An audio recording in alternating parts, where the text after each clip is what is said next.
नमस्कार, मैं रघुनाथ प्रसाद आज चर्चा कर रहा हूँ honourable Madhya Pradesh high court के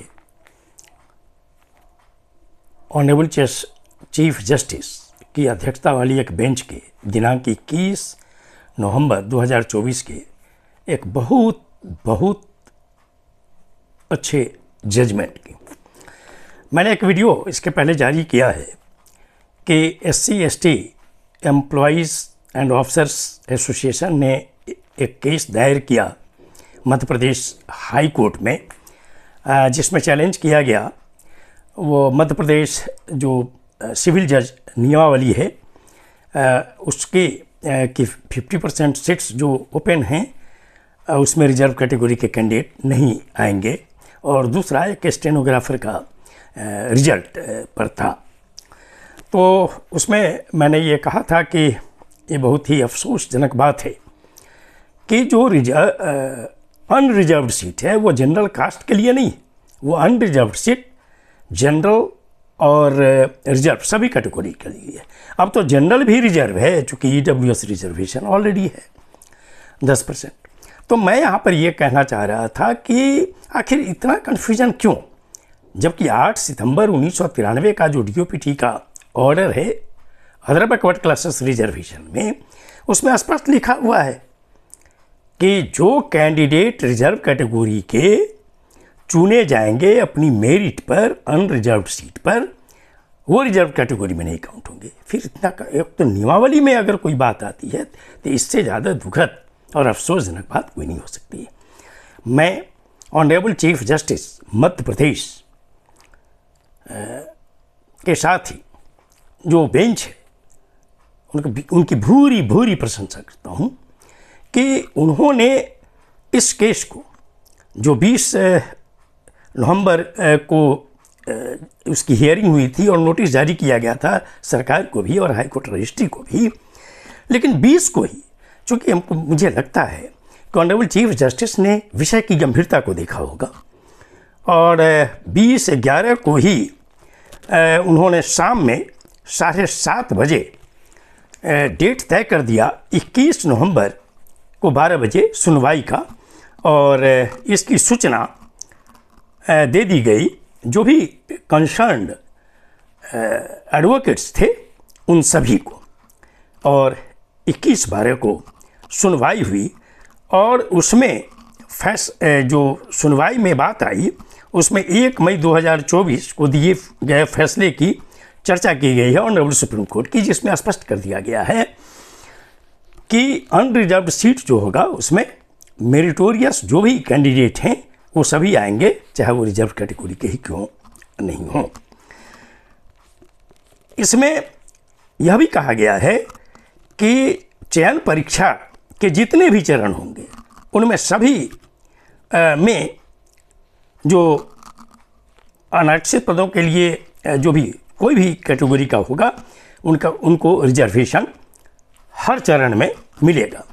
इसलिए उसमें ये निर्णय लिया गया कि इसलिए इस याचिका को लंबित रखकर कैंडिडेट्स के साथ खिलवाड़ नहीं किया जा सकता है। हाई कोर्ट ने फैसले में जस्टिस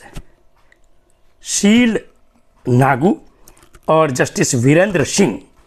के डिवीज़न बेंच का फैसला जो 2 जनवरी 2023 का है उसे कानून सम्मत नहीं माना। इसके साथ ही एक और बहुत इम्पोर्टेंट बात हुई कि तत्कालीन चीफ जस्टिस श्री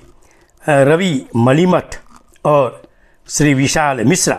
की बेंच के द्वारा जो केस नंबर 17,387/2023 में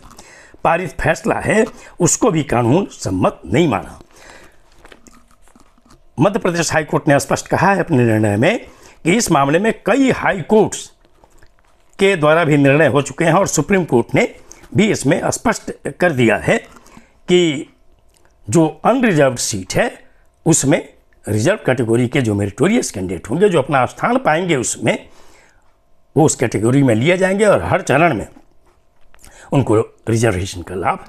मिलेगा। ये एक हिस्टोरिक जजमेंट है, लैंडमार्क जजमेंट है। और मध्य प्रदेश में चूँकि हम लोग ये देखते रहे हैं कि बहुत मामलों में आज भी कन्फ्यूजन है, ये इस जजमेंट से निश्चित तौर पर ये दूरी खत्म हो जाएगी, ये जो कन्फ्यूजन है ये खत्म हो जाएगा। और मैं आज पुनः यह कहना चाहूँगा कि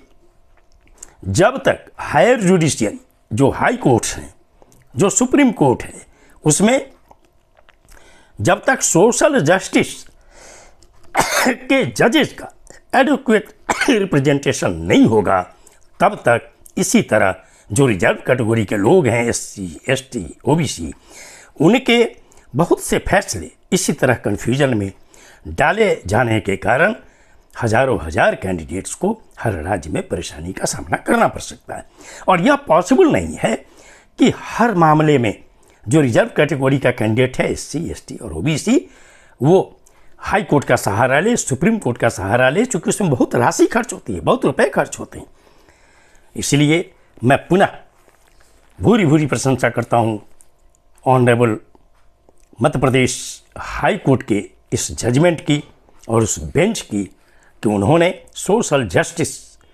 के लिए बहुत ही ज्वलंत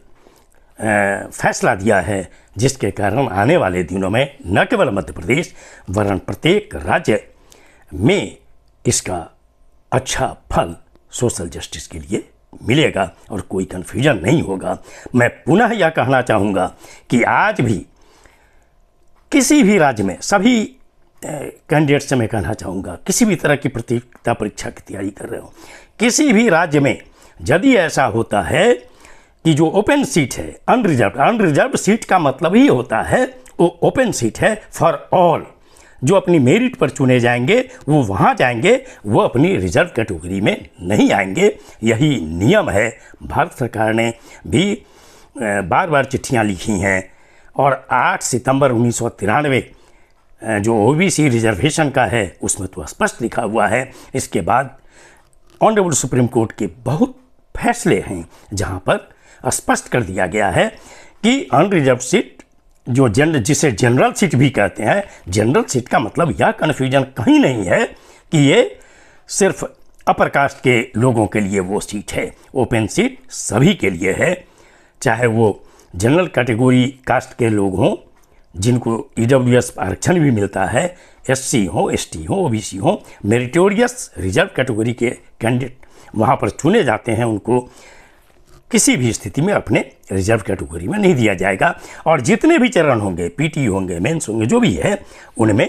इस बात का ख्याल रखा जाएगा। ये वीडियो आपको अच्छा लगा हो तो निश्चित तौर पर लाइक करें, शेयर करें। अब तक मेरे चैनल को आपने सब्सक्राइब नहीं किया, सब्सक्राइब करें, बेल आइकन को टच करें ताकि मेरे हर आने वाले वीडियो का नोटिफिकेशन आपको तुरंत मिल जाए। आप सभी लोगों के लिए शुभकामनाएं। धन्यवाद। जय हिंद।